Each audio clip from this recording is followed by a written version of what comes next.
conversation. All right, we are What were you live. saying, Josh? Anyway, back in the 2000s, and his name escapes me, but back when Oregon started doing the University of Oregon started doing all their alternates. Yeah. Well, U of M was one of the first small college programs to do the same because they had this Nike hookup. So they came out that one. Well, Bobby was talking about it this year. You know, they had that one year where nobody knew that they were going to come out in the old copper, silver, and gold. But we had alternates forever, and mostly because we were a Nike program. Yeah. And so what it's allowed us to is that we have this, you know, like I said, a hookup, and it allows the school to do things that maybe just because, you know, we're a Nike school, as well as the fact that we used to have the CEO or whoever it was that did all their marketing and stuff like that. We've had access to this stuff. I hope these unis actually stay part of the rotation, as it were. I'd love to see those once or twice a year, basketball wise. I'd love it. How about they change the ones that they have this year for their road ones? Those are atrocious. The gray ones with just like this says Griz, like those are atrocious. You don't like those? No. Do you do? Interesting. I mean, I've never really paid too much attention to the jersey. Again, I like the maroon, but I guess if I was to pick a least favorite out of the three, I think the Grays one would be. I just think the color gray is a cool color in general. I think it could be cool. It maybe just might be the design that might not be sitting pretty with me, but probably the maroons, the whites, and then the grays for me. But I mean, the ones that they had this past week were awesome. Super cool. And I think I don't know what it does. I don't know what it is. It felt like the energy was just elevated. I don't know if I'm pretty sure is the cause behind it, the reason why they were wearing it. It just felt like there was more meaning, and it hyped up the game a little bit too. You know what I mean? I felt like from the people that I spoke with, they had nothing but good things to say about the energy, the environment, the cause behind it. So I really, really hope and pray that as we move forward, they look to continue to incorporate it because I don't know. I just thought it was good. And we ended up with dubs all the way around. So that was kind of nice.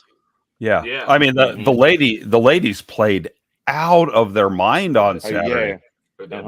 I mean, they just blew Portland State out of the water. That game wasn't close at all. I mean, that had very much the feel of those old Lady Griz teams back in the 90s where anybody who came into Dahlberg were going to get boat raced because they were just that much better. That was the vibe. I mean, everything was going in. And for a team who struggled from shooting from three as much as that they have in dynamite years, holy Toledo, they were making everything they threw up. Yeah. Well, I mean, it was even cool to see some of those freshmen get in too and get some playing time. Who was that one freshman that they blew up a little bit on Twitter? And she made her first basket. Can't recall her name. Do you know what it is, Adam? Dick. Her dad was a U of M player back when I was in school. That guy was an absolute unbelievable freak athlete. He played at Hellgate High School in the 90s with J.R. Camel, who also played at the U of M. And that team in high school is still probably one of the best, probably 5 Montana schools that I've ever seen in high school basketball. But Ryan was an unbelievable athlete, and both of his kids are. The girl, she's a pretty good athlete, but the younger brother, who's been getting some looks, both football and basketball wise, is a really good athlete. Well, no, it's super cool that you got it first. Go ahead. Yeah, you just want to go into women's basketball first? Yeah, let's start with women's. We're already talking about since we're already talking. Like honestly, and also the switch up too. So we haven't talked, and it's not my fault, but it kind of is my fault. But we haven't had a podcast for a while, and so we are technical difficulties is what they call it on paper. Yeah, exactly. Angel's going to say that I meant to, but I didn't. You probably did, but it's okay. Beside the point. But we are back more than ever, I guess, because it's actually clear and you can hear us. So the last time when we were together, they were just getting off Northern Colorado had just lost against the women 82-60. So we've had 5 or 6 games go past. Let's just hit it up with they were at Weber State. That game was not the greatest game to see. It was one of those knockout kind of drag yourself to the finish. They did wind up winning that one in overtime, 67-64. And that was kind of nice to see. And I don't know about you, Josh, but just them kind of working through kind of some of the hard things that they were having trouble with. Defense was, still kind of an issue at that point too, which we've kind of saw them kind of switch and can play defense. But going away and playing in Ogden, I don't care. Getting a win away from your place is always hard. Yeah. And it was good to see. Yeah, well, the Weber State physically, size-wise, is probably a little bit different animal than what we see in the conference. They are big, yeah, and that's caused last 2 or 3 years. I mean, even though that Weber's record doesn't translate, they cause problems for a lot of teams because they're their big, size, their size, and holy Toledo, it just is, and Ogden is that place, especially when there's nobody in it. I mean, that place seats probably 10,000 fairly easily, and when that place is empty, it is like a mausoleum in there. And so just schematically that they are able to go in there, because that place has caused them problems in recent years, that they go in there and win. I mean, even though it was an ugly game. Yeah. Yeah, it was very ugly, but it was good to see a win on the road. They then go to at Idaho State, which that one was probably the best I've probably seen them play up to this point, except for probably the Sacramento State game where they raced back. We'll get to that eventually. We'll get to that, but the Idaho State game going to Pocatello, where I believe at that time they were probably either 1 or 2 in the conference at that time, and they gave them a go, man. They battled to a 77-68 victory, which they just flat out demolished them in the fourth quarter. They outscored Idaho State 24-8 in that fourth quarter, which is amazing. Because that team is a good team coached by a really good coach, and they were defending champions the last 2 years in a row. Yeah, and I think from a coaching perspective, what Sobolewski does there is it's been pretty consistent. They're a little bit down, but playing in Pocatello, especially because their women have a lot better following than their men do, isn't the easiest place to play either. And the fact that that's a place where the Lady Griz have gotten boat raced the last couple of years, it's much, much better. And it's sort of a sign that they're starting to turn the corner, even though that, I still think probably on paper they're one of the youngest teams in the conference. Yeah, so what do we do good that game that really kind of turned that corner? Because obviously they might be a little bit down from previous years, but they're still a pretty damn good team. What did we do well in order to kind of be able to push through that one? Well, just if you look at their stats, 9 for 20 from 3-point range. And one of the things that I think has been hurting them this year is rebounding, right? And they did lose the rebounding game, but only by 5, which to this point they were losing that rebounding margin by a lot. And so I think that helps, but it also helps when they hold Idaho State 38.6% from the field the whole night. So what do you think, Josh? I'm in the same sort of parallel conversation. They just have been playing better defense, and I think some of it comes legitimately the fact that they started to switch up their lineup a little bit as to how the rotations work. And what it's translated to, especially now that a couple of the freshmen are getting a lot more playing time. Yeah. And I think what it means is that they're a lot more flexible on the wing and outside of the post, that allows them to be a lot more mobile and get out on shooters. Because one of the issues that sort of had been the issue for the last probably 4 or 5 years, that we weren't athletic enough to get out, to run out the 3-point shooters. And we would give up just game after game after game of, 10, 15 3-pointers, and we'd only make 2 of them ourselves. But part of it is we just couldn't close people out. And with this new group, they're just a ton more athletic. They're in a lot better shape, it looks like, and it's just translating into better defense. Mm-hmm. Yep. And so that game was awesome. You kind of going into it like, hey, they're clicking on all cylinders. We've won the last 3 games. They hit Eastern Washington at home. You get these vibes of, okay, we got this, and they lay an egg the size of 27 points, 87-60 at home. You could tell that Coach Hollinger was not happy, very, very upset with that. What were your thoughts on it, guys? That you saw?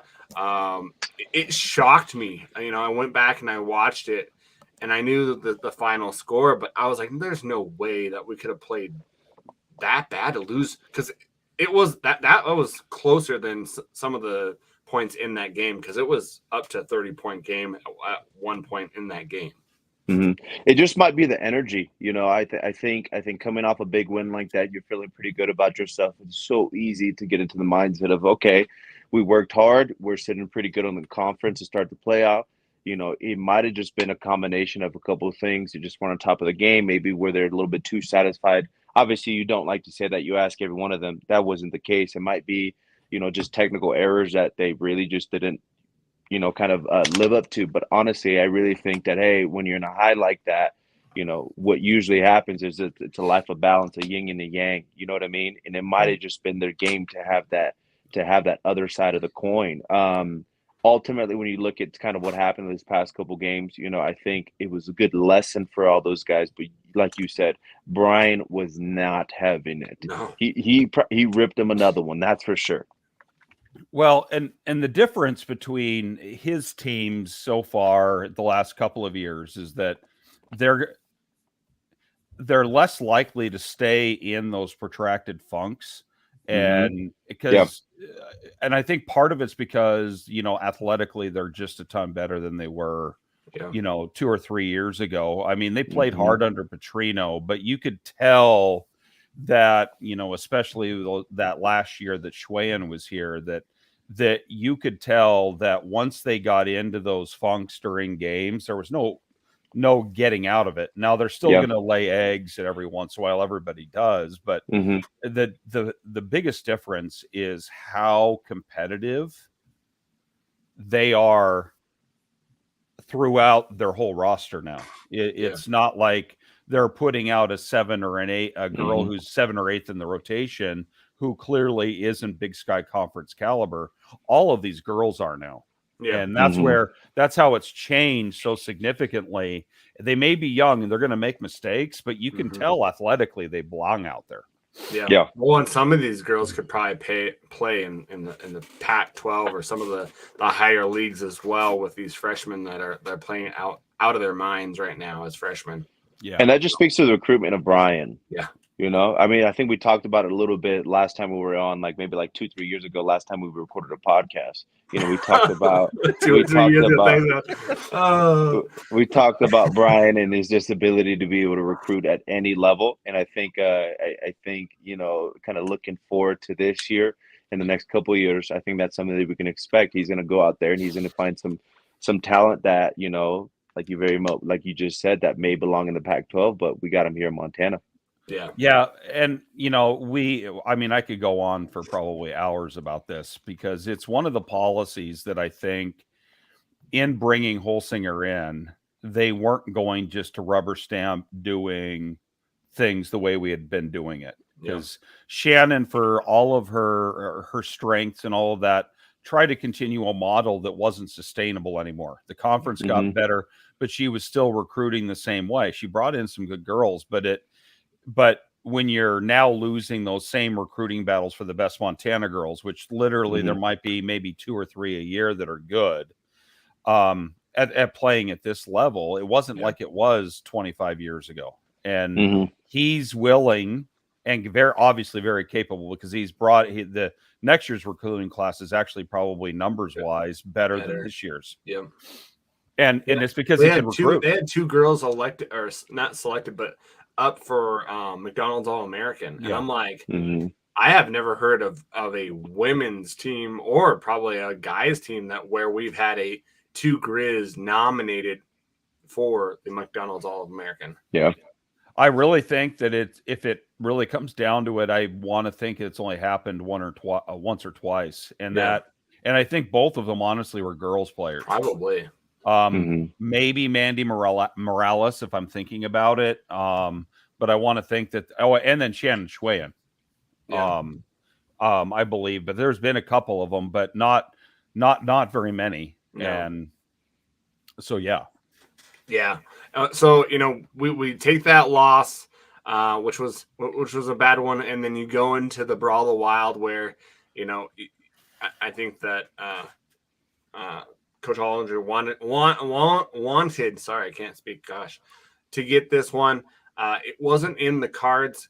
It was a pretty good first half where, we see ourselves going into the halftime only down by 2. We come out, and that third quarter killed us. We were not. It's like Montana State said, okay, well, we're going to flip a switch here. And they put it on us in the third quarter. 25-14 is that scoring in the third quarter. They were just very, very physical. And I think that's what they wanted to do. They wanted to really, really stop the post feeds with Carmen Gfeller, get her in foul trouble, because that's how you beat our team, is you get Gfeller in trouble. And then I'm going to say it. I don't want to say her name wrong, so I had to look it up. Sorry. Keely Burton Oliver, get them in foul trouble, and then you're out of luck, because we just don't have any depth with bigs, No, and that's still going to be sort of where if there is Achilles heel, there's just not a lot of sort of like the men. There's just not a lot of depth in that post area, and they're not exactly the easiest to recruit in the first place. But no, that game, Montana State's did in that third quarter what they've been doing to us the last 2 or 3 years, which is we struggle so mightily, because Darian White is an athletic freak of nature. Yeah. And she can get anywhere on the floor, and that just forces that reactionary defense, and it just makes layups. So like, Bad Bear and Deedon, both had big nights just simply by the fact that Darian White could get anywhere on the floor she wanted. And that's because she is probably the best, lead guard that there is in the conference. Yeah, she had an amazing night, 22 points, 7 rebounds, 1 steal, 2 assists. So on 33 minutes. So that's pretty good plus minus right there. Right. So, we go from that game. It goes into this last weekend where, you're coming off 2 losses. You're playing Sacramento State, which, it is a tough team. I believe at that point they were conference leaders, weren't they? They were conference leaders. They only had 1 loss. We, going into that second quarter, and it's so weird, because we have a good quarter, and then we dump down. And I don't know what you guys think. Is that just because of, being freshmen that you just can't continue that? Is it depth? Because like this game, first quarter, we're out 28-19, and then it switches, and it's 28-10 in the second quarter, and you're down. So what are your guys' thoughts on that? Because before we get into that amazing fourth quarter, I think it's a lot of things. basketball is a weird sport in the fact that, unlike football, where coaches can have almost a direct handle on everything that goes on in the game. They can make really tactical switches. I think sometimes in basketball, flow gets away from you in a hurry, and that's what happened. That's definitely what happened to the men on Thursday night too. The flow. When the flow gets away from you and you don't have answers, and you can't, sometimes you're at a loss as to what those answers can be, because you just go back out on the floor and the same things happen over and repeat. And so it requires sometimes just something to stem the tide. And you don't know, like sometimes coaches will call timeouts. That used to be the old tactic, I'm going to scream and yell at an official to get a tee, whatever it is, but you got to reset it. But sometimes it's just, a confluence of a couple of events. Here we'll make a shot here. Somebody goes down and plays well on defense, and then suddenly it just sort of stems. And that's what Sac State did. I mean, Sac State is, I would have said last year, probably only Montana State was as athletic. I'm not sure that there's a team that is as athletic as Sac State is. And if you're out of sequence against them, they're just going to beat you athletically. And that's what they were doing. They were just a step faster in the first half. And then the ladies were playing tentatively offensively, and it was just and not playing at all assertive. So they're, if you're getting caught, sort of half in, half out on shots, they're going to come up short, or you're going to make that, that ill-advised pass because you're just not really sure where anything's going. Well, and they have some really good players. Kalasia Dean, amazing point guard, was really shooting it really well and really efficiently. And then their girl that's in the middle, I'm going to say her, is it Isningly Natabu? That's I didn't hear it pronounced, so it's that. Okay, Angel's laughing because I'm horrible at names. But hey, I think I did pretty good. But she has been on a tear with being able to. Her field goal percentage was outrageous, and it still was really, really, really good, 75%. But they held her for 10 rebounds. She only had 7 points that game, and I think she only had 4 shots. So I think that kind of goes through Kalasia Dean and her Natabu, and they hold one of their studs to 7 points. Dean, gets 24, but that's 9 to 23 of shooting. There's the efficiency; it goes out the window. And then in that fourth quarter, we outscore them. We double them up. We do some things. I think they put on that full court press, which kind of changed the tides, and I don't think they were really ready for that as well. And got them the juice going, the amazing atmosphere going, and they upset Sacramento State 81-77 in an amazing game. Yeah, 100%. Go ahead, Josh. Sorry. No, it's been a hot minute since the Lady Griz have done something like that, because it, like I said, you almost had this sense, especially in Lady Griz home games. Like I said, this has been a while, but you knew that it didn't matter. It's not a matter of if, it was when. Yeah, that those runs would happen, and now we're starting to see a little bit of that. They have the talent now to do those types of things. That that hey, we're capable of changing the narrative, or capable of changing and flipping the script a little bit, because literally that would have been the thing that would have, like early in the year, like in that Grand Canyon game, they got absolutely manhandled by the press, and then now they're doing the same thing to somebody else. Yep. It just tells you a little bit to the how coachable and pliable this group is. Yeah. Well, and this team, sorry, go ahead, Angel. No, I was just gonna say, man, like just kind of looking at the overall, I think it was a culmination of things that kind of started off. I think the big difference when I'm comparing basketball in my, experience to football is that if I have a bad offensive, output, I get a break to kind of recalibrate and reset myself, Yeah. and let the defense go out there and they get a shot at it, put us in good field position, and then I get to go back out there. The big difference is that these players stay in the game, offense, defense, and then they trickle and they move a couple people out here and then and rotate.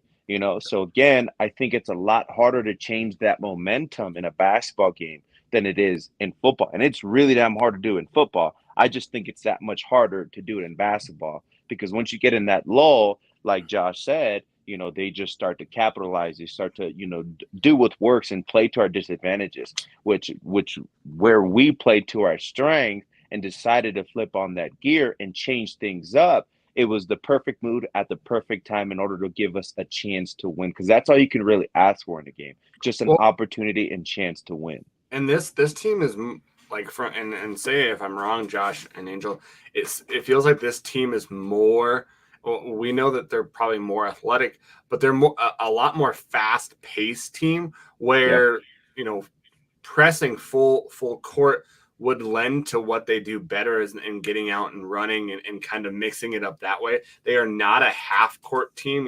There's some players that can create their own shots. Stump can get her shot anytime she wants it. Yeah. Koenig is an amazing guard that I think is going to grow into things. And it's felt like it was Stump for a long time. And then all of a sudden Koenig just came like that and it slowed down. Right. And that's what the thing with freshmen is you have to let the game slow down for you. And until that happens, it's just not going to happen. Usually you try to get freshmen on the defensive side because that's a little bit more slower. You can kind of grasp that better, but not the offensive side of the ball. And those two players have been probably our best players the last 4 games. You mix them in the starting lineup with Fatkin, and I know we've got G Feller, and what's the they put Burton. Are they switching Burton Oliver and her out? Or are they? The last time, no, it was Sammy, Markson, Carmen, and then Koenig, and then they had Danny Barsic. Yeah. And so, and I think it sort of speaks to the ability, which again, 2 or 3 years ago, they couldn't, you couldn't personnel switch. Yeah. And so the sort of cardinal thing that Shannon built her ideas that we're going to build it inside and go out, but they would run into games where they just couldn't, just from an athletic perspective. And there's a couple of holdovers because G Feller's got a different playing style than I think what Holsinger would prefer. Yeah, but at the same point, she's the one holdover that I think that she's been relatively consistent, but she can sort of do a lot of those sort of small things that I don't know that those freshmen can do right now, which is that she can, even though she does need some help creating shots, she can get it once she gets access to it in the right places. And that's what they've been doing a lot better job at this year, is getting their best basketball players shots in environments that gives them the best possible chance to see success. Yeah. Well, going into this next stretch, guys, it's crazy to say there's 8 games left in the regular season. Just going at this week, what we have, we're recording this on a Monday. Today's Monday. Yeah, Monday. Gosh, it's Monday. Sorry. It's freezing cold, man. It's negative 25. I had a bad morning. My whole day's off, man.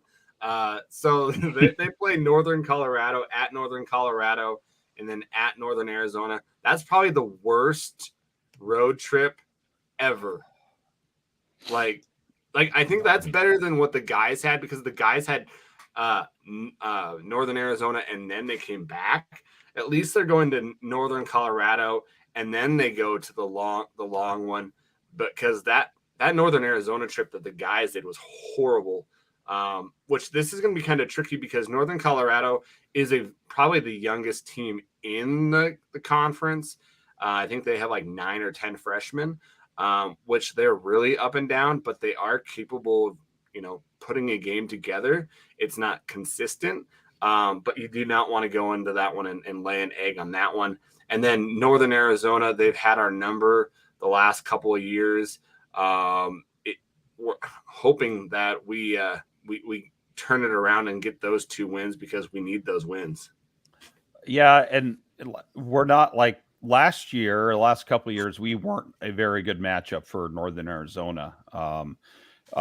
They have a lot of those 3-4 girls that can play both as opposed. They have a couple of guards who can do that, where they can back girls down and they can isolate them. And we're a little bit better insulated to handling that this year, but it's still a pain to go play in Flagstaff, especially at altitude. If you don't have depth, which, I think we have a little bit more than this year than last year, but it's one of those games where you have to play 8 or 9 people, or you're just going to get, especially the way that Northern Arizona plays, they're physical. Yep. They got a lot of length. And so you end up in those environments where you're like, suddenly you're, churning through fouls and your girls are fatigued, and you want to hope to going in there, you continue what you got from last weekend and make that game in Greeley a little bit more, academic early. So that gives you a little bit better chance of going into Flagstaff in a little bit better mindset. Well, and I believe, in Northern Arizona's coaches from Montana, I believe. Have her. And so I think she kind of wants to, I don't know why, maybe she did or not. I don't know if she actually interviewed for the head coach job here in Missoula, but maybe I think she showed interest the first couple of times that the job was open. Yeah. I honestly don't know how it played out. I think that she was on the short list for Haslam for this job this time. But I really think he focused on, if I understand how things played out a little bit, is that he was really looking for somebody who was going to be able to come in and sort of understand. And I think there was only really 2 people qualified to do that, incidentally. One of them's Holsinger and the other one's Ori Payne, who had a really good sort of handle on, here's what the Montana tradition was, but here's where we need to go. And I don't think we could have done wrong by either of them. She is a heck of a basketball coach. Yeah. And what she's done in Flagstaff, that's not an easy place to recruit to. No. It hasn't exactly had the greatest of history, and especially in women's hoops. And so it's, like I said, she's done an incredible job there. I wouldn't be surprised if she continues to do what she does there relatively consistently, that she doesn't trend into a job somewhere else. Yeah, I wouldn't doubt that. They've been pretty consistent in what they've been doing, and that's probably the hardest thing is just consistency. And so I see them doing really, really well here in the next couple of years, because I think their team, if I'm not mistaken, is pretty young as well. It just feels like all these teams are just so young. Mm-hmm. But so looking at this game, I'm just kind of curious if we can boil it down to 3 things that you think that we need to do in order to come out with a W. Do you guys have a list of what you think we would need to do in order to come out on top? Oh yeah. Go ahead, Josh. Well, I think it really comes down to is last game they just sort of let it. It was one of those. It was sort of like the men's game, in the fact that it wasn't necessarily as tempo controlled as the game for the men were, but it really for me comes down to the fact that if they can get rather consistent play out of their wings, which they didn't necessarily get, especially when the game got tight down towards the end. We turned over the ball a little too much, and I think I feel like that if they can keep those, sort of self-inflicted, injuries, as it were, out of it, I think that they have more than enough scoring depth now, which it didn't really seem like we were going to have.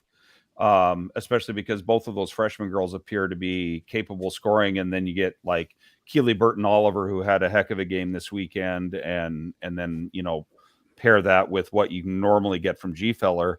They're a lot deeper scoring and less likely to be isolated out, which is how Payne's beat us the last couple of times, is that they've done a really good job at just denying our primary scorers. Yep. And so I think our depth's a little bit better.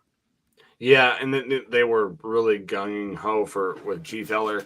She got her points that last game. But I would say, continued growing on the defensive side of the ball.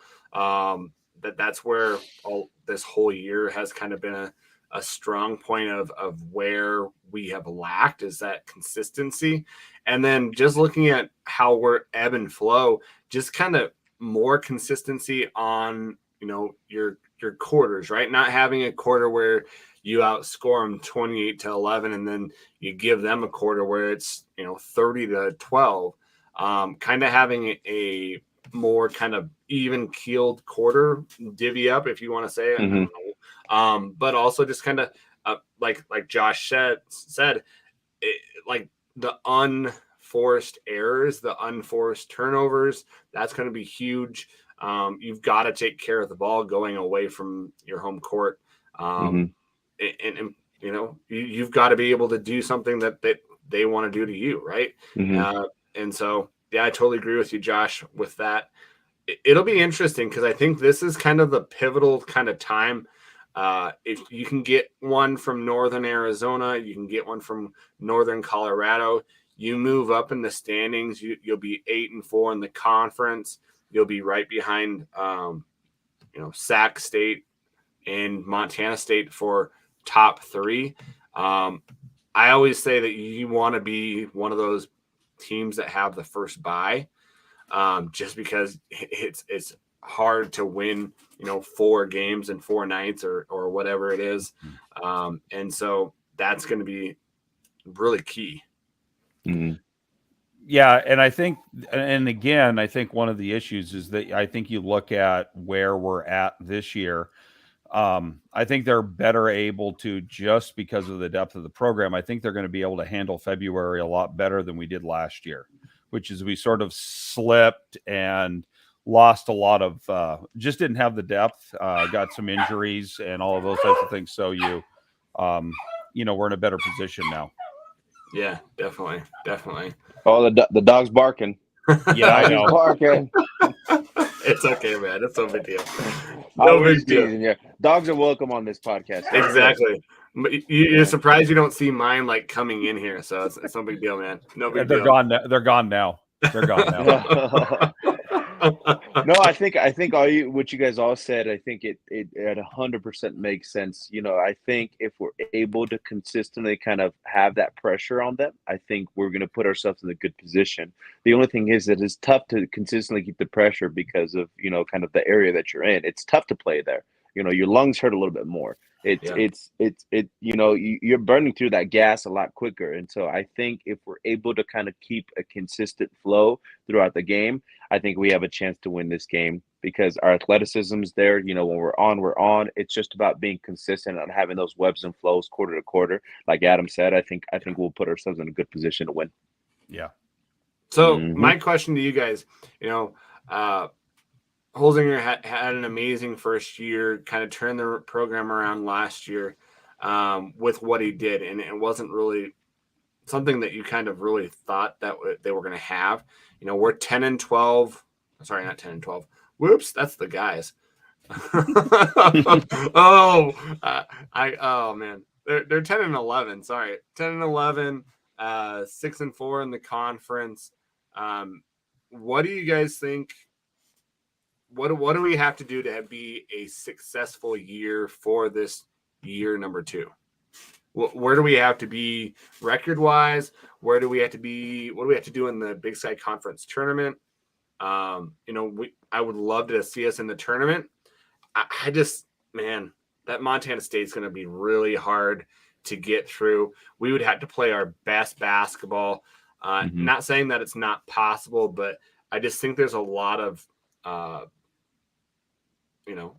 problems that we have with their rotation of players and how they play that we just don't match up very well. Yeah. Well, I think, if you look at how we're set up, we haven't got out of the first or the second round, and it's I think probably it's been since before Schwinn, wasn't it? Yeah, I think it was 2015. Yeah. And the biggest issue is that we go to Boise or then Reno, and it was just more of a product of just how much teams were either more athletic or whatever reason it is. I think if we somehow get through the conference in the top four is a pretty much sort of an indication that we're going in the right direction. And then if they were somehow if we get to the semis, I think that this team, based upon what we've seen so far, is capable of beating anybody in the conference. I think they could pull it off. Too. But I think that they have to get that top 4 seed, because again, who really wants to play? Because the women's schedule for the conference tournament, I actually think is a little bit more brutal than the men's, because they end up going, I think, back to back to back. Yeah. And then they have the space and then the championship game. And that's just hard to execute. And so you've got to get one of those first round buys. Well, and it's kind of weird. I'm kind of old school where I loved the format that they were at before Reno, where it was at the number 1 team, where it was at their home site. I thought that would kind of rewarded the Big Sky champion of that. Where I kind of miss that. I miss seeing those games where it's actually on the campus. I agree. I was lucky, growing up when, 30, 40 years ago, where it was every year it was in Missoula, because that's just how good the women were. But there is something nice about having, especially in a conference where women's games are not necessarily the best attended. I mean, MSU's much, much better than they were, but they've always been, somewhat comparable to the women. Yeah. But you go to the Big Sky Conference tournament game in Reno was terrible. You might as well have been playing in a mausoleum. I mean, there was nobody there. And for the same reason, that's the same feel you get for the women's tournament in Boise.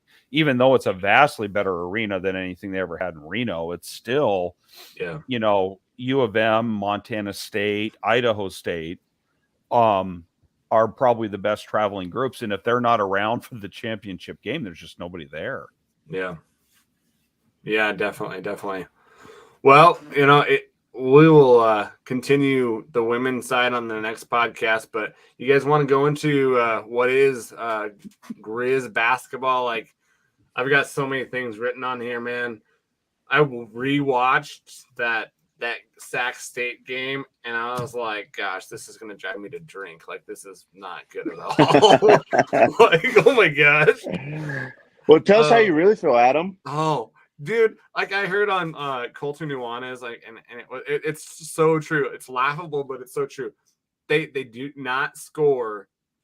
They score 6 points in 16 minutes. You could have me out there taking half court shots, and I could probably score more points than they did in those 16 minutes taking half court shots. You think so?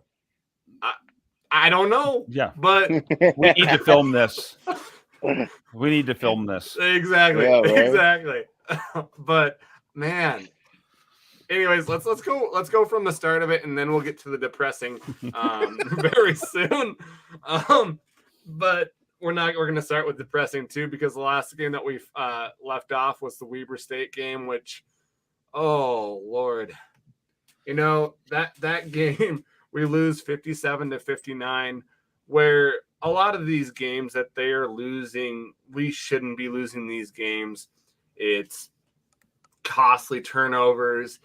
It's free throws that we miss one of two or both, where if I have to hear another announcer say Montana is really good on free throws, you don't want to put them at the line. I just want to say, no, they're never on the line because they don't get there.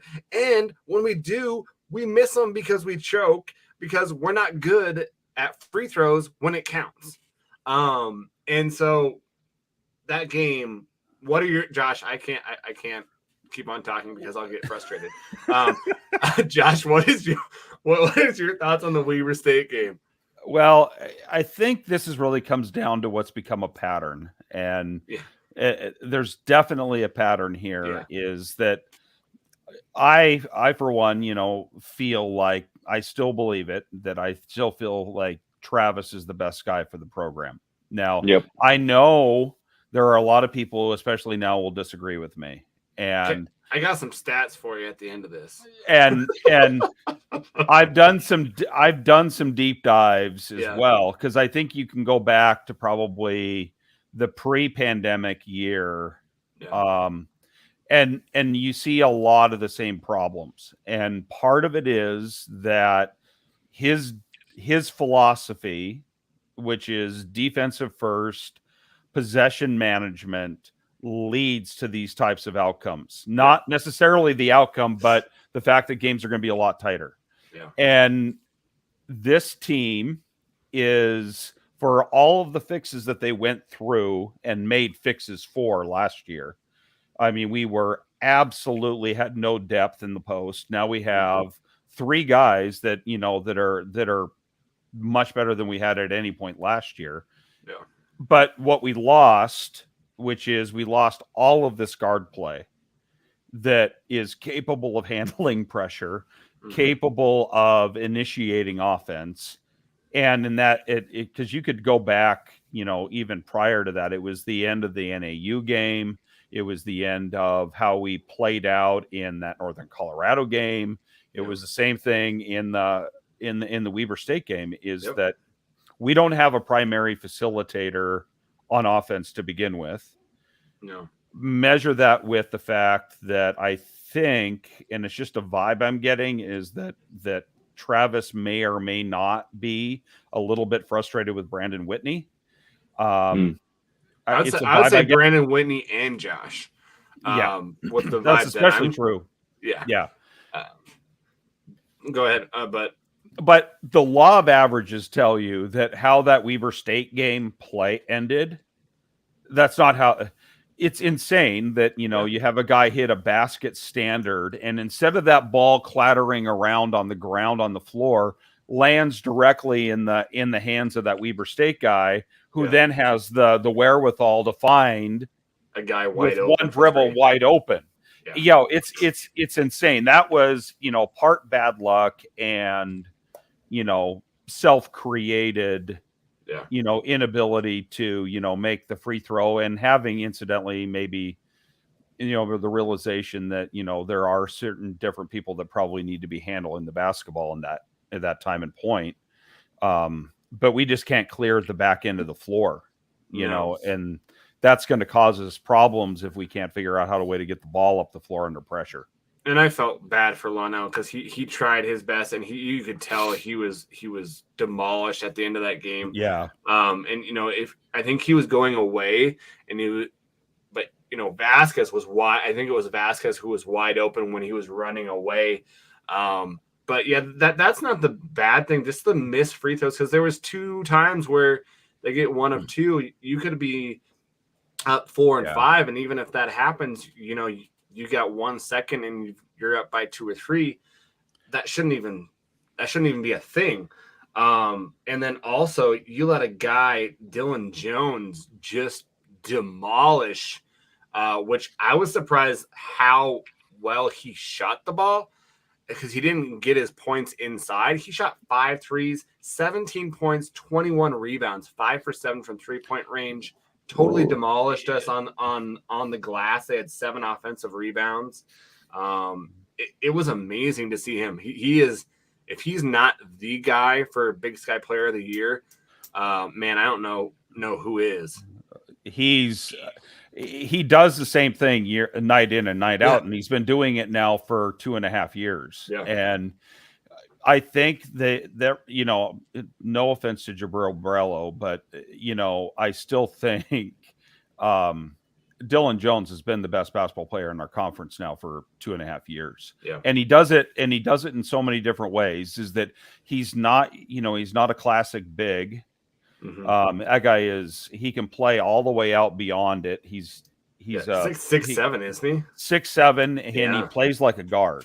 Yeah. But he rebounds like a 6'10" dude. Yeah. And you can't box him. You can't manipulate offense or defense to handle him. And teams are finding that out. And what Weber State did, they've made a choice to slow down the pace of games. Yep. And everything that he does magnifies in those environments. They've gone from being a, upper half, possession per game type team to playing slower than Montana does. Yeah. And that's saying something. Exactly.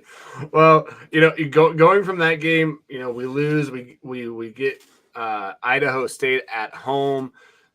They're coming into the conference. I think it was like 3-1 or 3-2. We just demolished them. 84-55. We shoot lights out.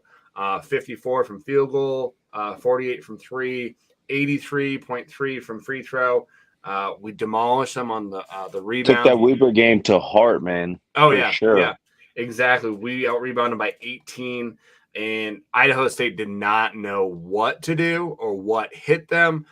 That was probably the fullest 36 minutes of basketball that I've seen, which I think the Gonzaga game was probably the most complete game, where I think that was probably a really good team that they played. And they probably played 35, 34 minutes where they just kind of probably ran out of gas, where they played really well. And I wish we could go back to that. I don't know if we can, just because of just what's going on with, injuries happening now and everything like that. But that Idaho State game was good to see. Whitney in that Weber State game has 2 points, comes back, scores 18 points. Josh, Angel, I've got to tell you something. Whitney, he's a great guard. One of the things that bothers me is his inability to make a jump shot and his inability to take a jump shot. And also, it's one of his strengths, but he tends to dribble into trouble. And I know what he's trying to do is he's trying to dish and stuff, but he gets trapped consistently on that lower block and then can't move, can't go anywhere, and then throws something and it throws everything off. Like, up to this point, 3 years into college, I don't understand why he hasn't developed a jump shot or just at least a little bit more one that he's consistently comfortable with.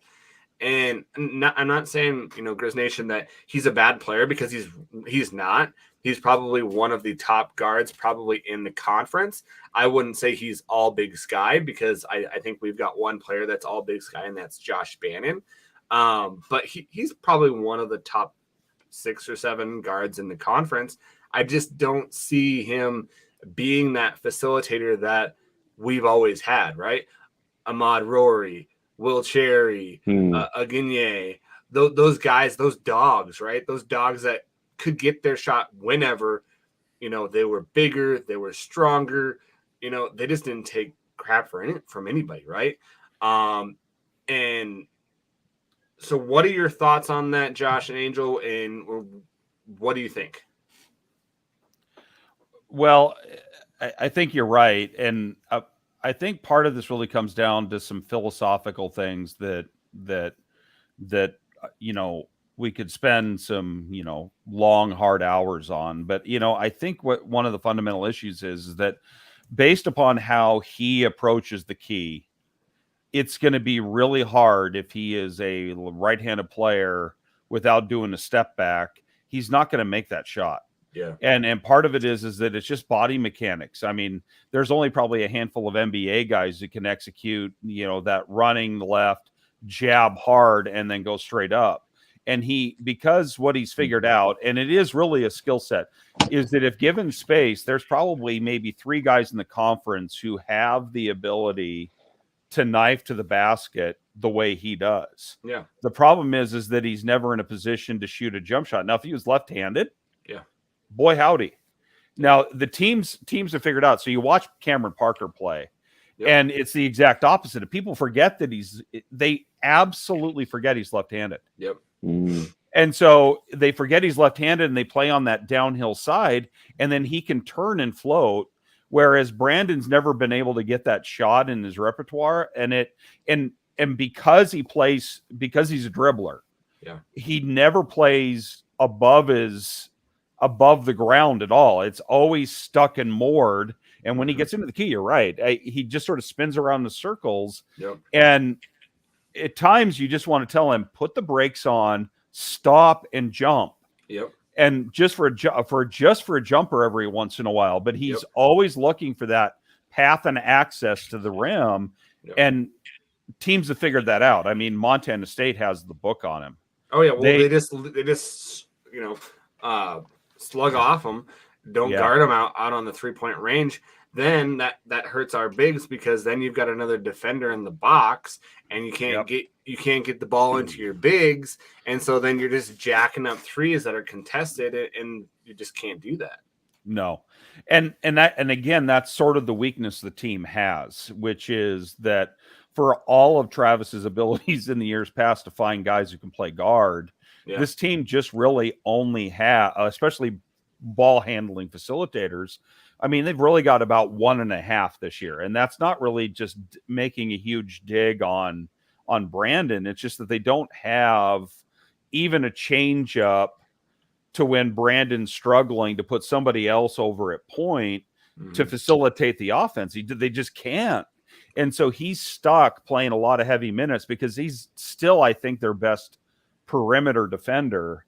And but he's become this sort of weird thing where if teams play him head up and straight up, he's good for 18 a night. Yeah. But if teams, sag off into the key like Sac State did, what Montana State did, what Weber State did, it's really, really difficult and if you watched him as a freshman, watch his highlight film. I mean, he had tons of mid-key jumpers, but he was also getting the ball in a different position and a different expectation of what he was supposed to do with the ball. And I think that's part of it. He got a lot more like height on his shot in the freshman year too. Like his shot looks totally different than when he came in as a freshman. Like not like totally different. It was still kind of like a missile, but at least it had a little bit of a little bit of more arc on it. And now, if it doesn't go in, like it's going to hit the rim. If it's not a swoosh, nothing but net. Yeah, and I think the thing is that it's one of those things where basketball, again, because it's a little bit of a flow sport, you find yourself in a constant position of it's a little bit instinctual. And I think especially probably since he got sick or whatever the issue was at NAU. He's been just a little bit off kilter, period. Yeah. And so you see it, it's sort of like in golf. It just appears a little bit from time to time. He's just fighting it a little bit. He's hasn't been able to find that flow out for the exception of that Idaho State game. Yeah. And I think, maybe just some of it's just a little bit in his head. Yeah. And so, they're college age kids. Nobody's perfect. So you just hope that he can find his way out of it, because when he's good, we're really good. Yeah. But when he's not, we're just, like I said, we're just sort of, average. Mm-hmm. Yeah. Yeah. And then we go into that game against, Eastern Washington. That was a key game that I think if we would have won that game at Eastern Washington, kind of would have turned the tides for us. We lose 57-64, which it was back and forth. I think that second half, we kind of lent them. We started fouling more, which got them on the free throw line, which you do not want to get them on the free throw line at all. And then, oh my goodness gracious, we could not guard the pick and roll. We were horrible at. Yeah. We couldn't get over their bigs, so our big guys were helping, and they were helping too far down, which meant, hey, their bigs can pop up to the middle of the key, shoot a three. Their bigs got like 5 threes on us that game that just in that second half just killed us.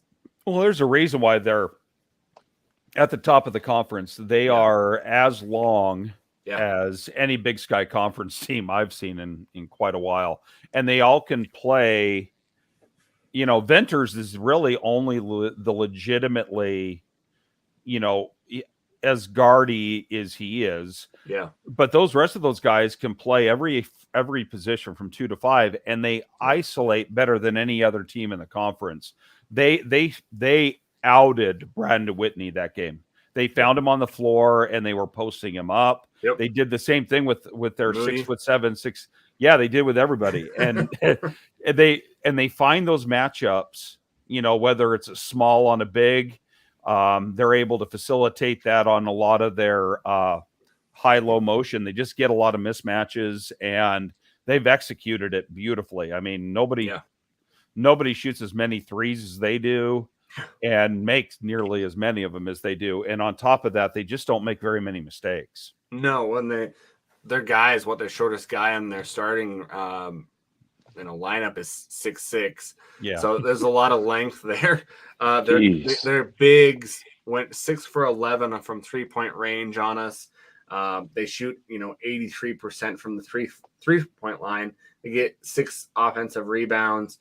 They're just a complete team, which is crazy because last year they weren't a complete team. And, you got to give it to Coach Riley. They kind of pieced that together with what they had and then kind of got some transfers and really, really made a really great team, which is a kind of a 101 on how to piece together a team in this weird kind of transfer portal era that we are in college basketball. So, yeah. But yeah, and there's a whole other conversation here that I had, I guess, about how Travis has approached the portal versus how other teams have done it. But what it allows teams to do more so than anything else. I mean, because Eastern wasn't that great last year. No, but they sort of expunged a couple of guys. But, his portal recruiting the last 2 years have been, nothing short of spectacular. I mean, it's hard to do what you do and be that much better than everybody else. Because, I mean, they've just absolutely ran people out of the gym. Yeah. Well, and they're I'm going to not get his name wrong. There's 6-man, the guy that is basically down the stretch won that game for them. Had a couple stops, had a couple blocks, got a couple big baskets and he was coming off the bench. I can't name, I think he's number 2 or something like that, but I can't remember his name. He was their 6-man on that team. It is probably going to start no matter where he goes in the Big Sky Conference, which is amazing. Mm-hmm. So, we go to that one, guys, and we get the Cat game. This game kind of, it was an epitome of what we've been talking about, right? This is another game where we had the game down the line, the last, 3 or 4 minutes. We lose the game 64-67. You can complain about the call on the last, if it was a foul, if it should be a foul or whatnot. Well, what do you think, Adam? Was it a foul or not? Okay, so when you go into it, when you go into a guy, you're supposed to break down, right? When you're going out on a guy, he didn't break down as much as he should have, and so he kind of was like in a position where it looked like he was leaning in. Okay, and then what's his face? I can't remember. I always get his name wrong. Roquan, right? Yeah. Roquan Battle. He goes into it, right? He goes into the shot, goes into the guy, gets fouled. If I was calling it, I would just say no call. But that's not the Big Sky refs. They're going to call everything, right? Yeah. So they're going to call every touch, every whatever. So you have to play where they're not going to, they can't call that, right? No one looks at, we shouldn't have even been in that situation where we had a 3-point lead and we let them get 2 and 1s on back-to-back plays, 2 and 1s, and we miss free throws again. Yeah. And so that's not looked at as something that we need to fix. Also, again, too many droughts, too many empty possessions where we get stops on some hard possessions, and then we go down and we dribble it off our leg, or we, just cough it up. It was just mind blowing that when it comes, the last 4 minutes of the game, this team chokes. This team cracks under the pressure of closing games out. And I really think now it's in their mind. Yeah. I think one of the things, especially the way that Montana State game played out, is that Montana State, probably different than most of other teams we're going to play, is about as freakishly physical as any team that we're going to play in the conference, and we don't match up. Yeah. And so Montana State turned that into it wasn't a football game because it wasn't officiated that way. No. But it was physical because they are physical, and they cause problems for us and every other team because of how good and how big and how tall they are down low. Yeah. And so they turned that game, which probably should have benefited us, into a game that they're able to control because they can do two things. Number one, they can initiate contact and get fouls, which, Bello has become the master of. Yep. And so when you do that, you can get yourself benefit of the doubt, especially late, because you can get the type of position that's going to get you shots closer to the basket. We can't do that. Yeah. And we haven't shown the ability to do that. As much as I love Bannon, he got manhandled for much of that second half because they're writing him out of the key. So he's got to work a lot harder. And we're better when he's efficient, not a high volume shooter. And so when we figured things out in the second half, it was because they started feeding off of him to Moody, and Moody then, because of his ability to sort of be a jack of all trades, found seams where Whitney couldn't. Yep. And started shooting balls that were in that 12 to 15 foot range, which there's a handful of people think that we're just allergic to. But no, that's how that game played out. There wasn't a big enough margin in the way that it played out to suggest that, it was any one thing, but we gifted them late because we couldn't convert on the opportunities that we did have, whether that's at the free throw line. I think we missed 2 or 3 point blank layup type opportunities late.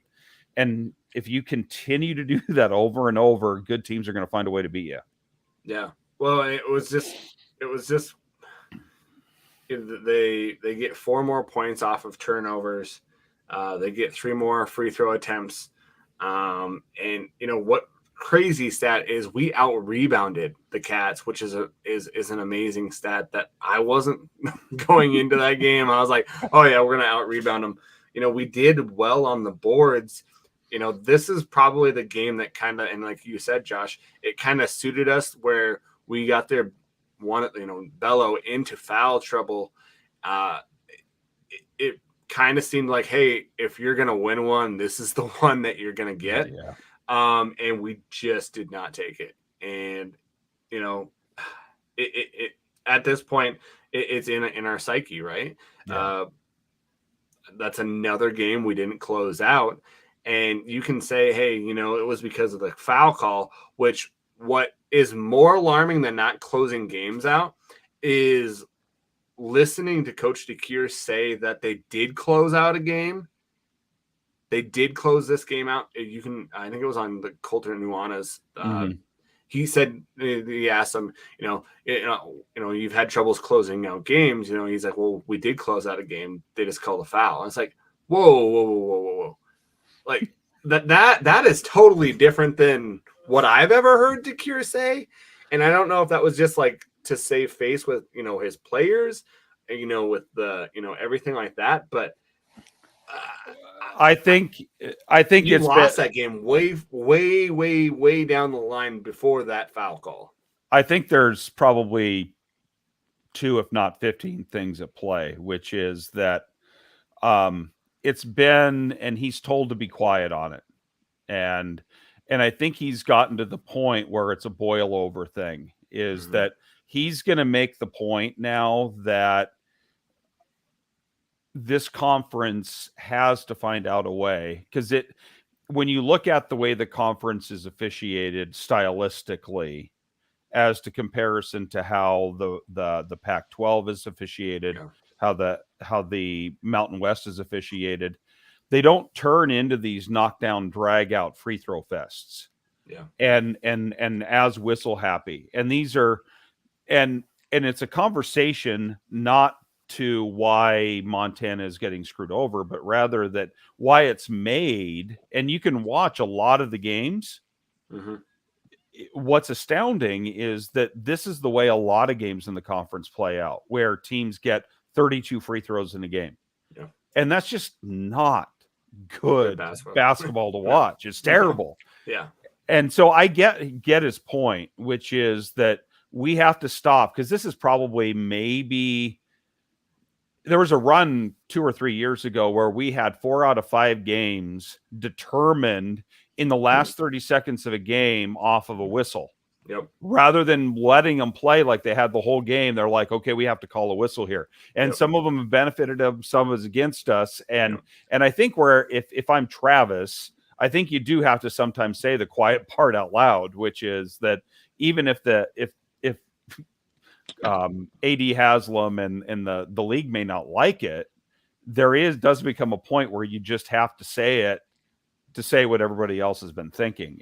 But you're not wrong either, which is that there are just things that we do rather consistently that lead us to having these same type of outcomes, which some of them are completely within the control of Travis, which is that, again, stylistically, this is why our margins are close. And because of how he chooses to teach kids to play defense, which I'm all in favor of, it's just, this is what happens, which is that it's sort of like people's criticism of Bobby Hauck. This is how he wanted to run an offense. Well, the margins closed down because back in the late 2000s, well, the games are going to be close and you're going to give teams to stay longer in the game rather than creating something that, is a stylistic benefit. It also has its drawbacks. So, it is what it is. Well, and you look at like this team, I think that if you look at stylistically, kind of like the Lady Griz, this team I think would be lend to it where they could probably get a lot more scoring if they were able to run. And it kind of, DeCure kind of reminds me of Tom Izzo, where they're staunch, that pack line kind of, you play defense or you don't play at all. Well, at least, Tom Izzo lets his guys run out and get those easy buckets where you've got those passes. And I'm really excited that we're actually shooting threes this year. And some of them I'm like, oh my gosh, Moody, you're going to get killed, dude.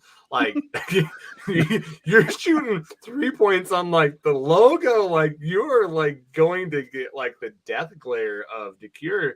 Like, but no, he's let kind of that go, which is nice because his players, Deshaun Thomas and Moody are 3-point threats that need that kind of leeway. But something like that would help kind of the offensive flow, because the offensive flow is sometimes atrocious where you've got two guys going one-on-one and the other guys are just standing there. Earlier in the year, I really thought that they kind of put in where the guards were kind of weaving, and I kind of thought that was something that, hey, I could see them kind of weaving and they maybe getting it down low where those defenders actually have to guard the guards and they don't have to slough off, where I think that could have been really beneficial, especially for Whitney, where they have to actually guard him. Where we've kind of gotten away with that, and it's just Josh take up the court one-on-one, or Brandon kind of get your own shot, drive down the middle and kind of kick out. It's just kind of since the pandemic hit, we've been in this kind of ultra searching mode in Griz men's basketball, where it's not like what we used to be, and it's kind of it's weird. It's really weird. Yeah. Oh, I agree completely. And I think one of the issues is that, and if you read message boards or Griz Twitter, which again is, beware. I think the same conversation we're having is the same conversation everybody else has had, which is that when you look at what other teams have and what we don't have, it really sticks out.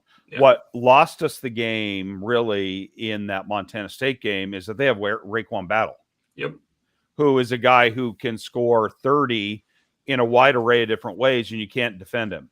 Yeah. So you can set up a defense, and then he's still going to break it down because he's a great individual scorer. We haven't had that guy since Rory. Yeah. Or even Guine.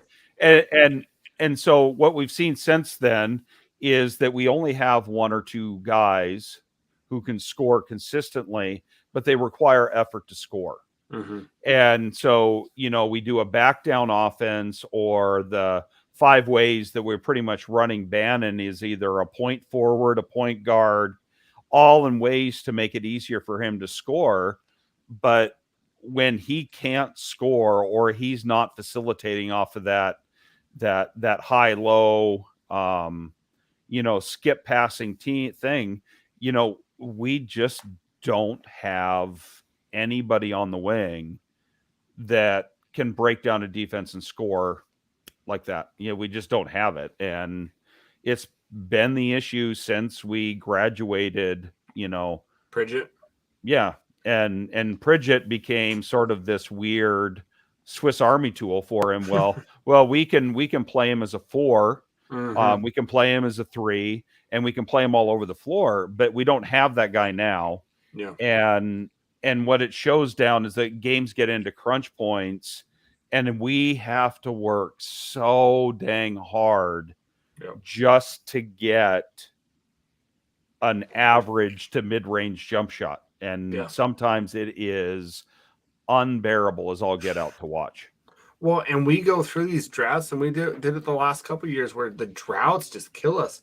We get a lead, and we're up, and the next game that we're talking about, Sac State, we get a lead that's 14 points, and we just I don't know if this is just my thought process. It's like, oh, we got 14-point lead, guys, but we can relax.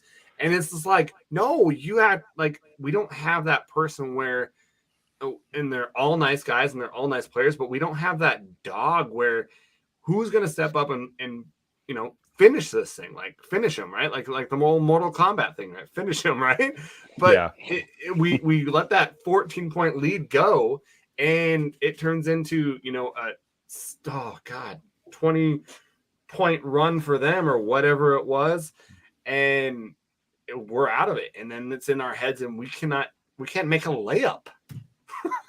And the funny thing about it was that it's every 10-minute run of scoring that we hadn't had and it all sort of manifested into what really ended up being 14 minutes of just absolute torture, because again it was 6 layups here we missed, the number of just absolute boneheaded, there's 6 turnovers that you wouldn't see in middle school, guys dribbling into triple teams, it was just everything that's gone wrong offensively for us the last couple of years. And that was the ugliest stretch of basketball I've seen U of M play offensively, and since the Pat Kennedy years, really. Oh, Angel, did you see that game? It was 40-42 with 16 minutes left in the second half. We scored 8 points the rest of the game. I did watch the game. Oh my Lord. Yeah. I want that time back. No. And it was Jonathan Brown of all people who broke the scoring drought. Yeah. And I think you could tell, and this is one of those things where I think Travis has been trying to get the guys to do certain things offensively. Yeah. Bannon gets in the habit, especially in that low block area. And because Sac State's got so much size in there with McRae, he would hold on to it, and he would hold on to it for 3 to 4 counts longer than needed to. Yeah. And then I know they told, because it's how Sac State plays defense. Mm-hmm. They were like, Whitney, you can't overcommit to the key. And that was that same thing. He would dribble in and he would sort of wiggle around dribbling, and then he would come all the way back right out on top. Yep. And you could tell like Travis was about ready to pull his hair out. So, I know that they're doing the coaching, and then there's this part of it where they get into the middle of it and they just can't. I mean, because it was Moody who tried to get him out. Oh yeah. And Moody, he had about 3 or 4 really good looks. One was a rim out. The other one was, another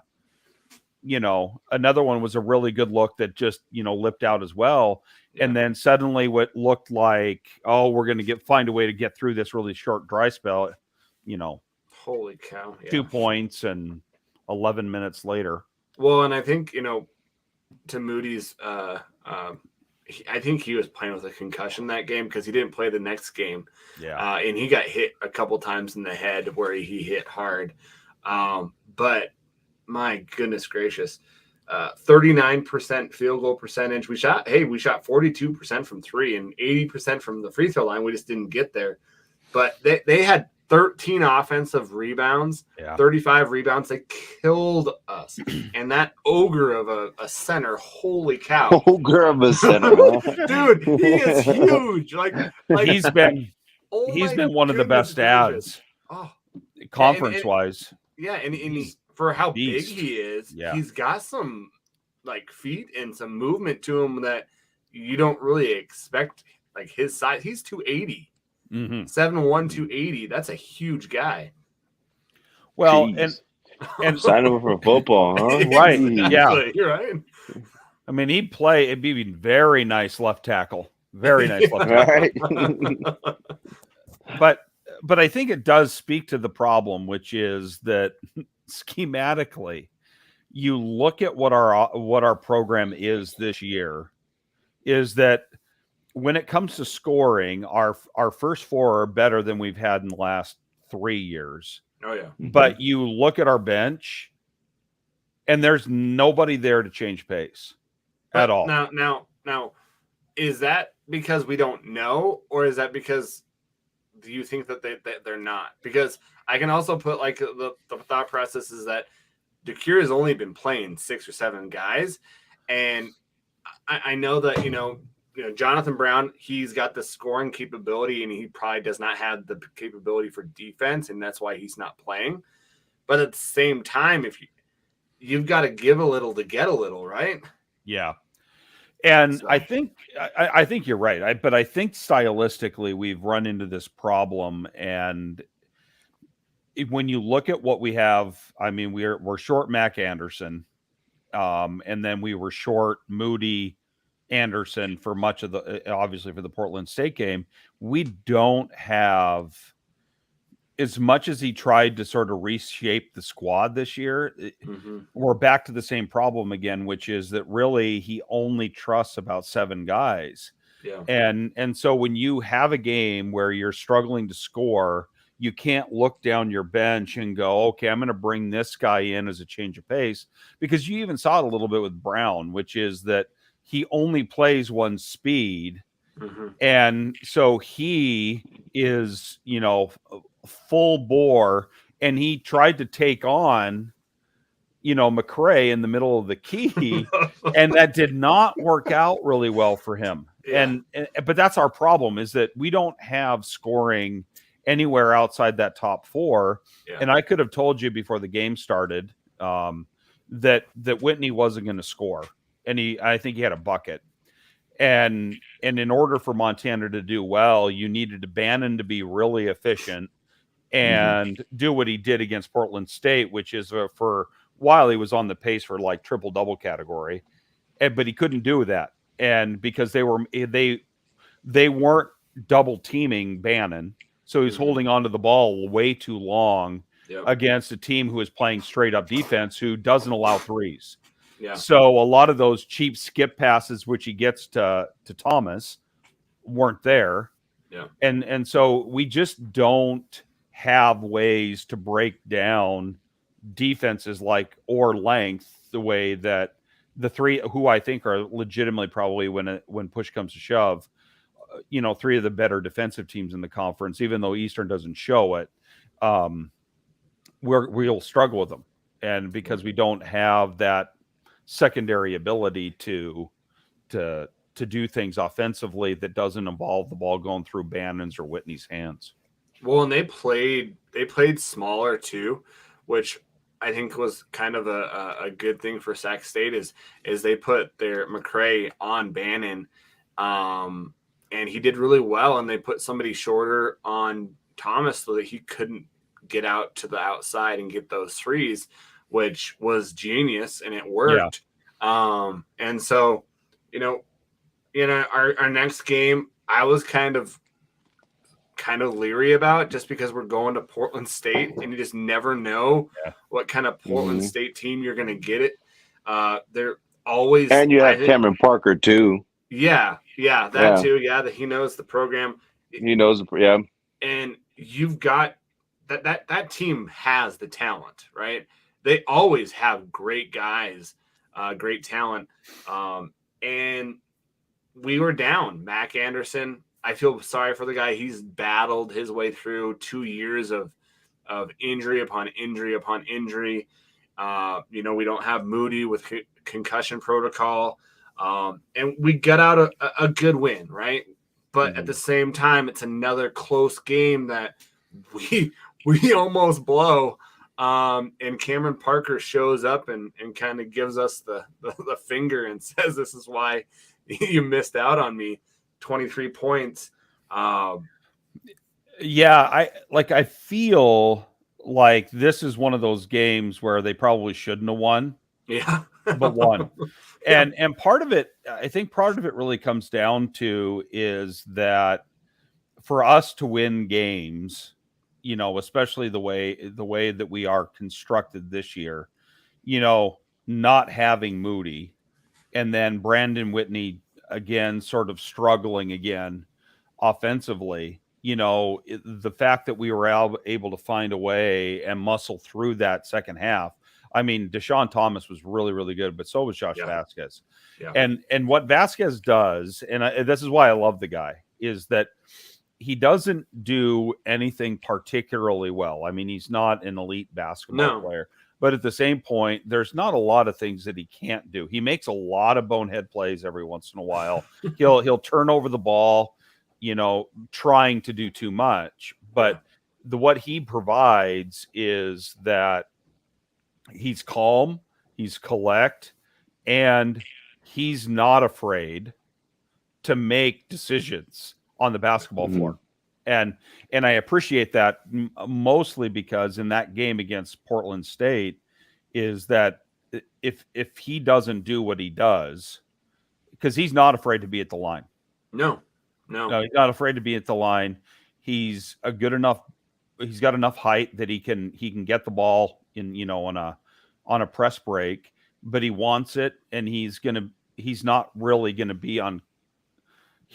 Sometimes he's just going to miss, but at the same point, offensively, he's sort of what we need, but only amplified in a way, is that we need to find somebody that can provide that position at point guard that, in the long term. Because like I said, I feel like a little bit at times that Bannon and Whitney are a little bit oil and water.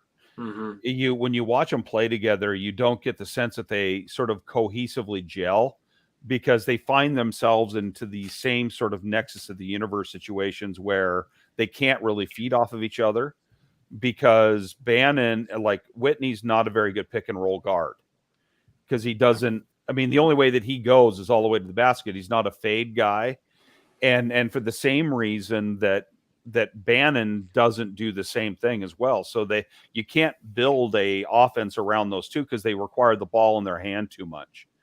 But whereas Vasquez, you don't need the basketball in his hand because he'll facilitate and he'll move the ball around. He's just sort of limited sometimes by his ability, not, as an overall basketball ability, but he does those little small things that make him sometimes a little bit better pair for Bannon. He's not afraid of contact either. Like no. I think, and Brandon's not afraid of contact. He likes the contact and he goes into the contact, but because he's looking for it, he doesn't get the calls. True. And with our guys, like I wish, we're great free throw shooters, but we don't get the calls, and we don't get the calls because we're not going and getting being aggressive. There's a lot more teams out there that are being more aggressive. And I think that, like you said, I think, Brandon and Josh are, and not to be funny, but they're vying for the same position. They're going for the same spots.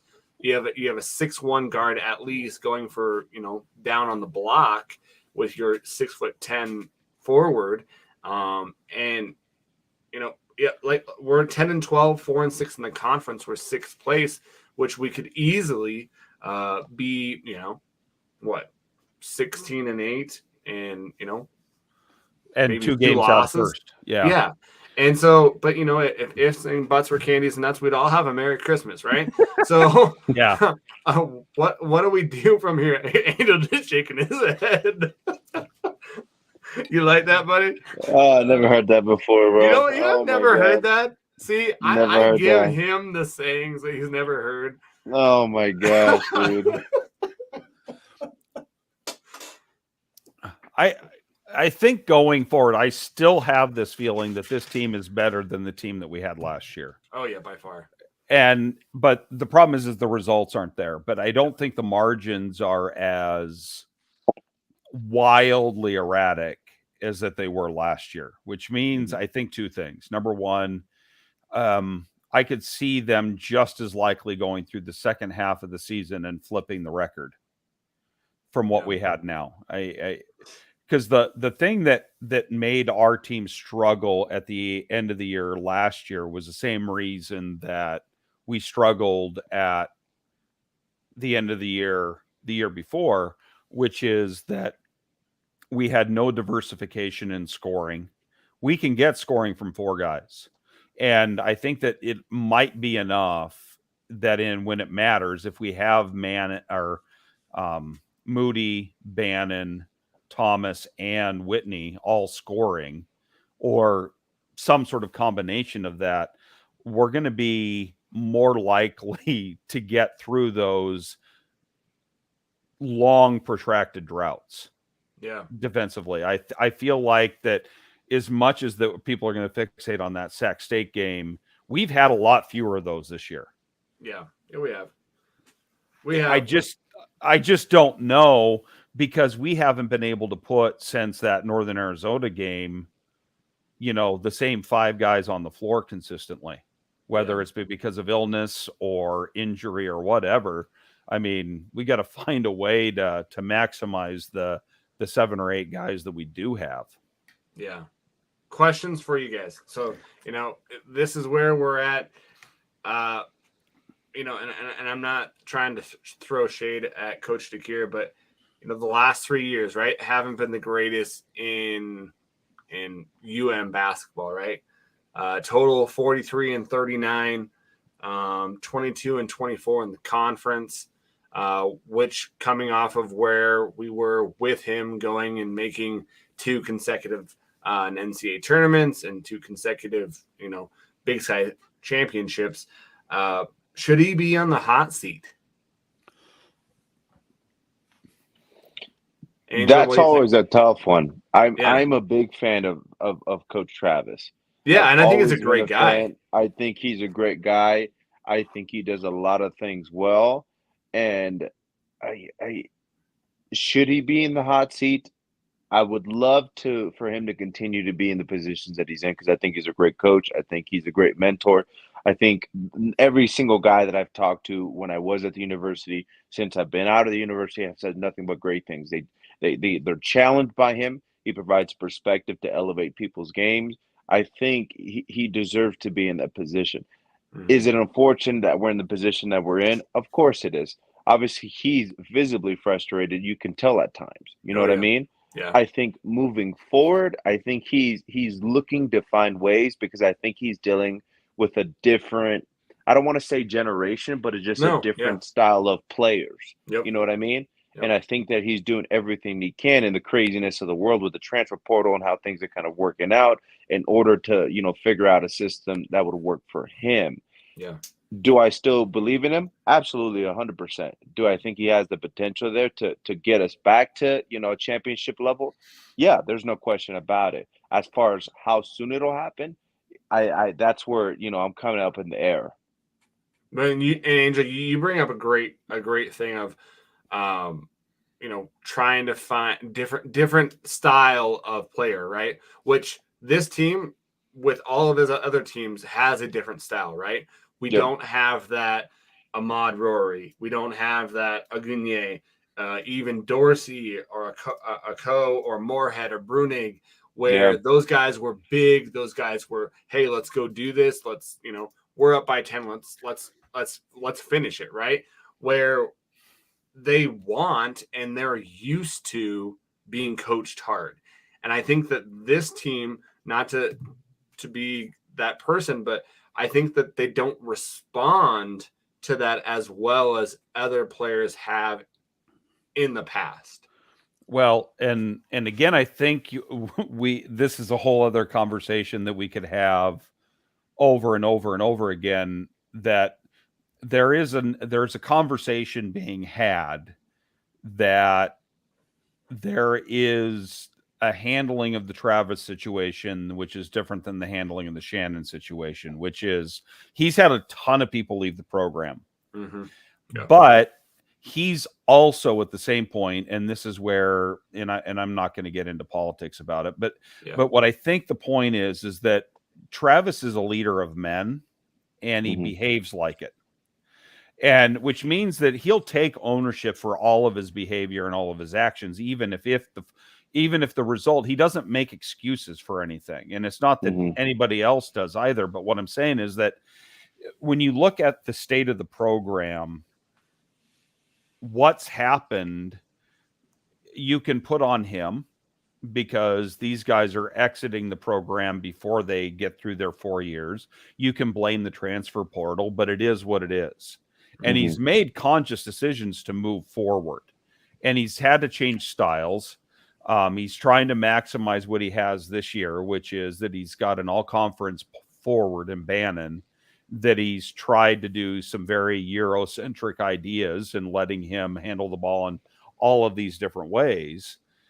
But it doesn't still escape the idea of the criticism that we're basically an average or below average team the last 3 years.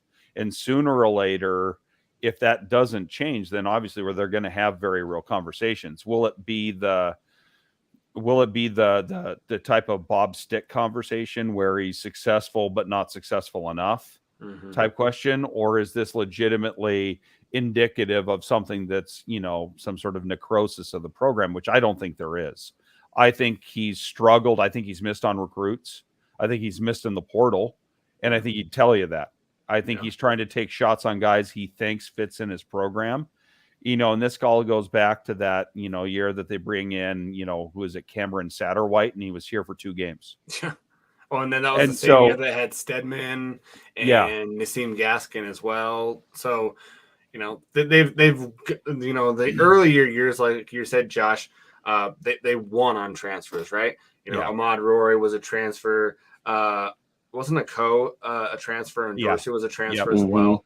I think wasn't Brunig a transfer from somewhere too? But I believe, Brunig was a transfer as well, but he was from a UW guy. But he was, I actually think, not Travis's transfer. I think that was Wayne's transfer. Wayne's? Okay, But in any case, you're right. Is that where other teams in the conference have absolutely nailed transfers? Raekwon Battle at Montana State, Jalen Cone at NAU, basically most, or if not all, of Sac State and Portland State's team this year are portal guys. And so Travis has obviously got to do a better job. But what I will tell you is that if you haven't taken a chance, watch the Money Williams, the freshman guard that we'll have next year from Oakland. That guy is everything of at least as a freshman, that we've been missing in guard wing play for quite a while. Yeah. He does some very nice things as a 6'3" kid. He plays above the rim. He can play the full length of the floor, and he's great defensively, which I think obviously is probably the reason why Travis likes him. And then the Davidson kid from closer to me down here is putting up doubles left and right. And so it looks like he's a bigger two guy. Big, 6'7", 6'8", yeah. And so he's got these two guys from here in California that I think he's turning the corner again with some of those recruits that we were very used to him getting, which is we're getting these high-end California kids who can play. And as long as we can find a way, especially because I'm not writing the year off, it's just like so we're thin. Yeah. And so you look at what we have versus what we're redshirting. He's using who's the guy now? Who is the former Eastern coach? At Portland now. Portland. Yeah. His name escapes me, but he's redshirting these guys. And then you look at what's redshirting. We got a point guard. We have a shooting guard, Deshaun Thomas's younger brother, Darrell. Yeah. And so we've got all of these guys sitting on the bench this year that Travis made a point of, hey, take a year off. Rhett Reynolds, who is Mac Anderson, but probably maybe a little bit more offensive. Got some definite polish basketball wise. Yep. And you look at what he's got coming in, and suddenly you're like, well, wait a minute. This looks like this is actually trending in the right direction, and we'll have Bannon back next year. Cross your fingers. Right.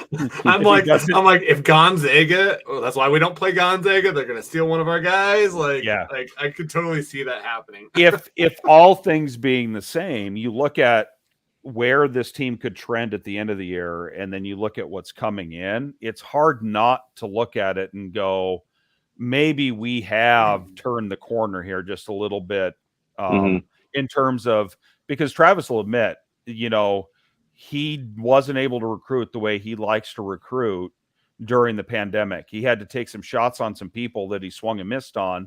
And when you listen to him, he's been openly honest about it. I mean, you can only you can only bring so many guys in and then have them all just sort of, peter out in front of you. And this year, his transfers have been pretty good. I mean, at least two of them have been.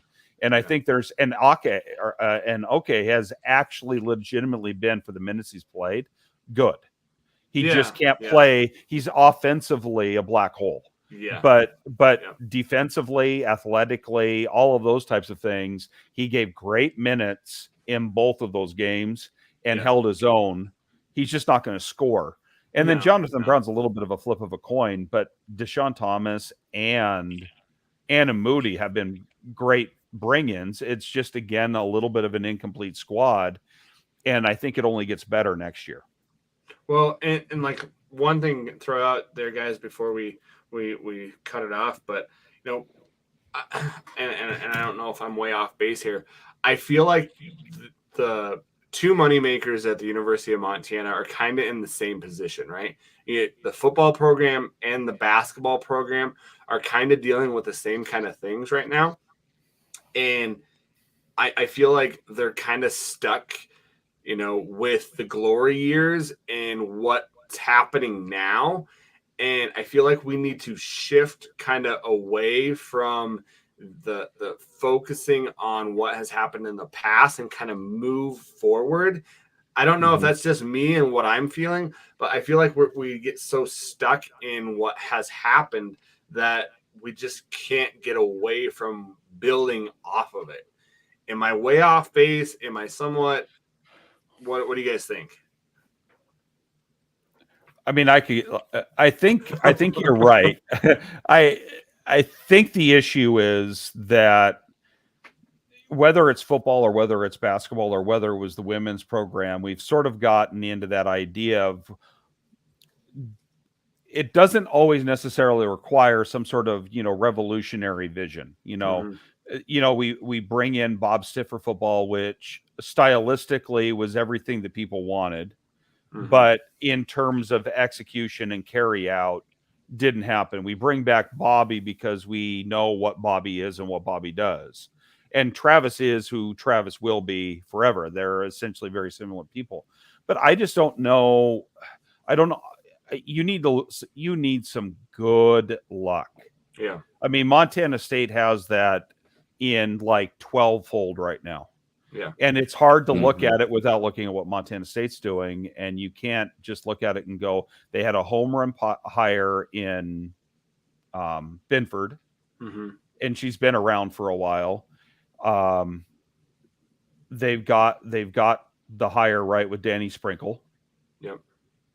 And they obviously got the hire right with Vigan.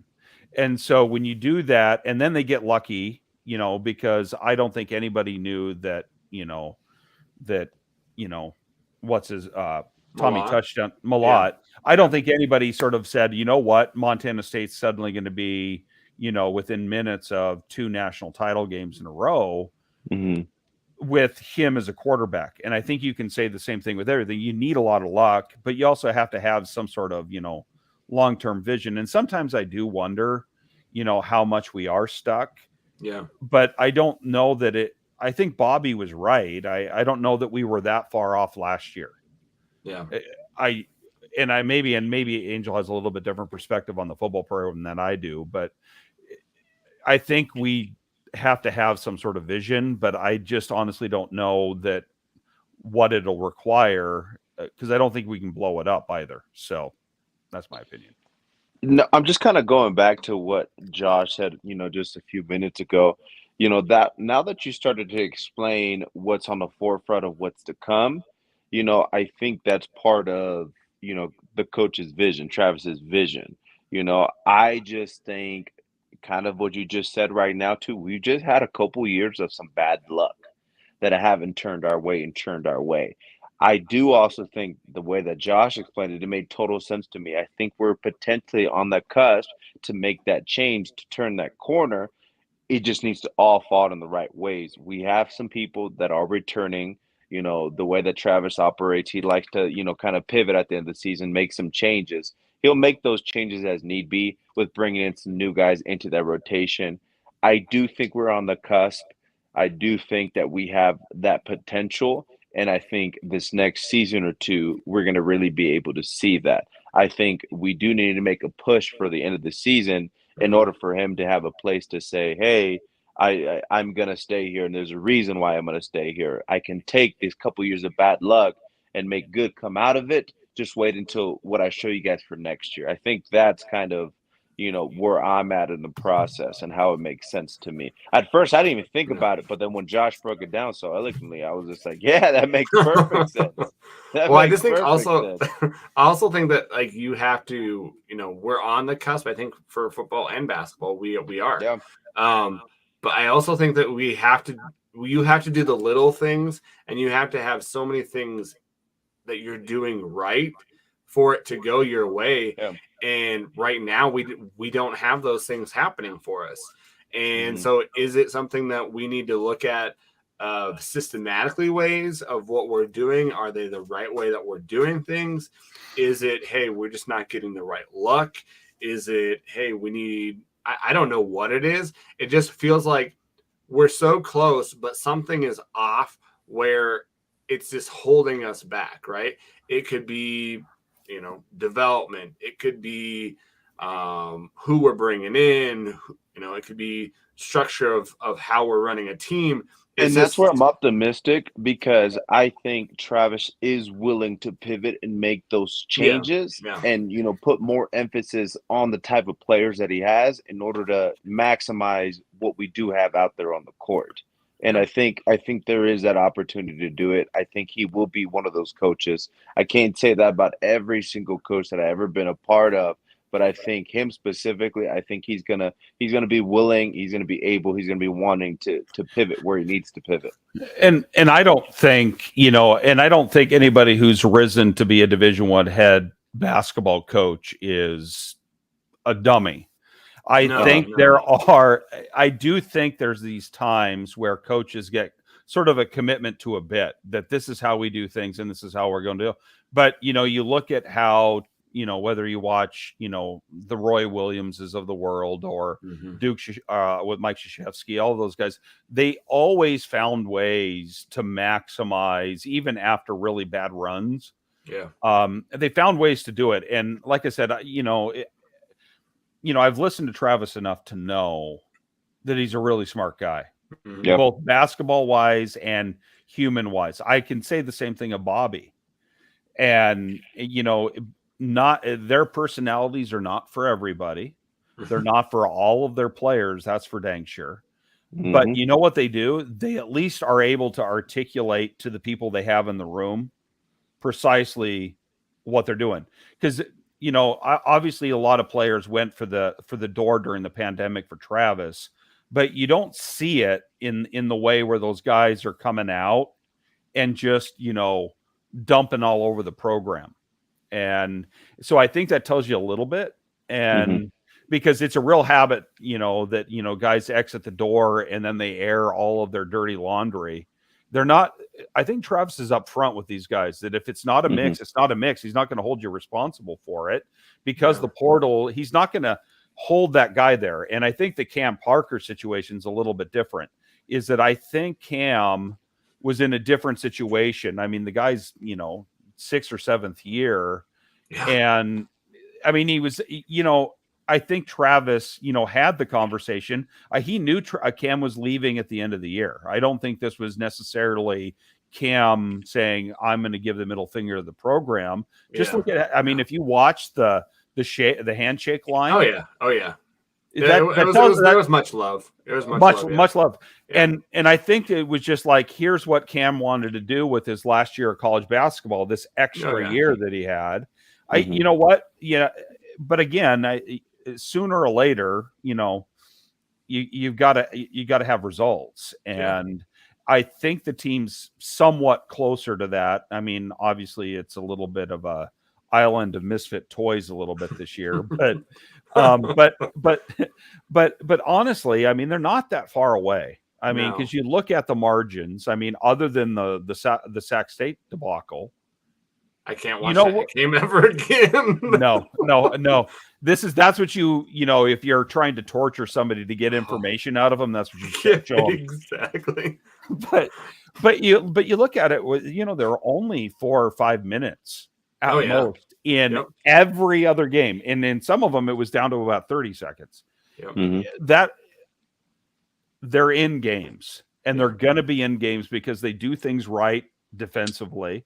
Yeah. Even though sometimes it's going to lead to some absolutely horrendous offensive basketball, that their defensive philosophy is going to keep them in games, even though sometimes it's going to lead to, me consuming a bottle of Gaviscon every